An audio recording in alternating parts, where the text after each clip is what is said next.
Got the Mesa 50 caliber plus here, and it's like a budget Mesa Mark III. So it's a little bit more gain than a Mark II.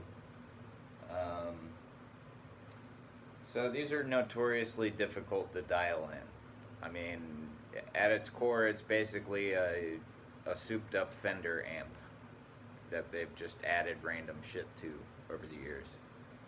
But this is what it sounds like: gain, treble, bass, middle, and presence are all at 5, and I'm not using the graphic EQ.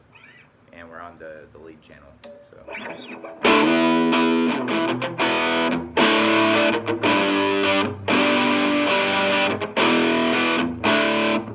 So yeah, it's honky, there's no definition, there's not a lot of gain there, it sounds kind of like an AC radio, it's just really shitty.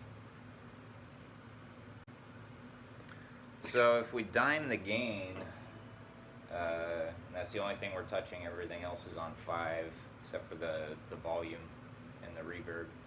So we'll just dime the gain, so we're going from 5 to 10.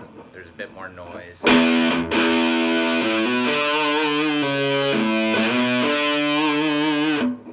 Sounds alright, a little bit better, but it's kind of like the tone knob is rolled off, even though it's not. So the next thing on the marks is the treble is a lot like another gain knob. It's not like a typical EQ treble. So I'll roll it all the way down first, and then I'm going to roll it all the way up as I'm chugging. So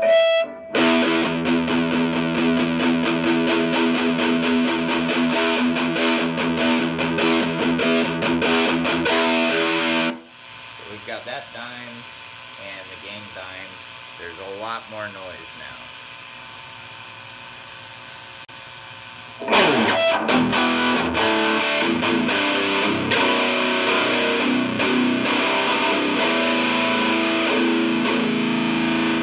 That's almost workable. It's just there's not really any low end.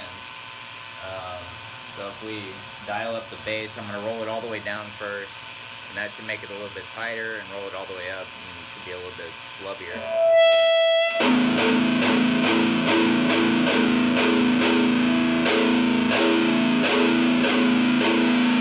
Okay, so it's not the same as a regular mark. Typically, whenever you dime the bass on a mark series, it turns into flub central. But this, it seems it's a little bit more less present. I think I read that whenever you have the more treble that you dial in on the 50 caliber, the less that the bass and mid knobs affect the signal. So it's a bit more like an active EQ. So now we've got the gain and the treble dimed. Let's go ahead and we're going to dime the bass and the middle as well.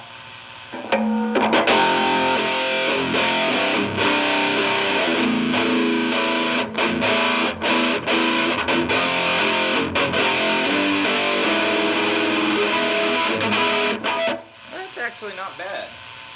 Let's go ahead and dime the presence as well.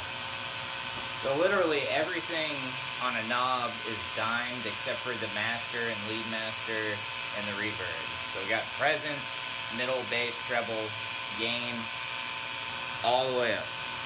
And we're still not using the graphic EQ.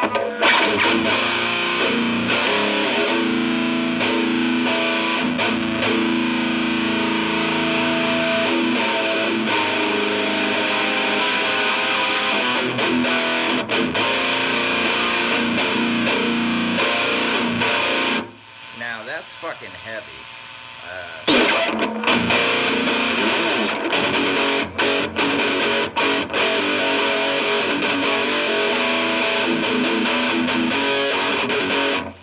gonna try and kick in the graphic EQ.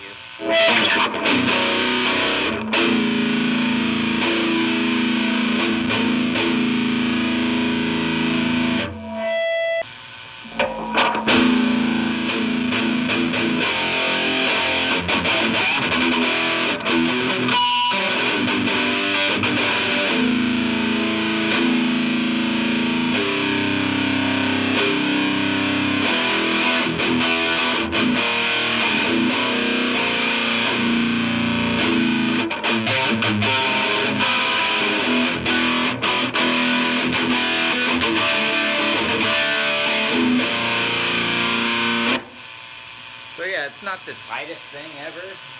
Let me go ahead and roll some stuff down so we don't have white noise screaming us out of the room.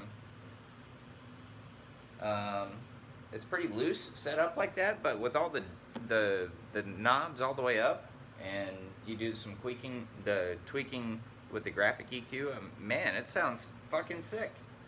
If I played Doom, this would be perfect for that. But yeah,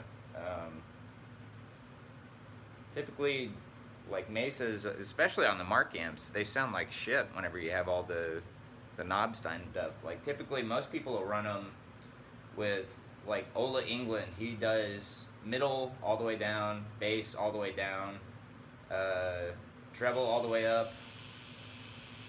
Do the presence about halfway, and then we'll do the gain probably about 8. And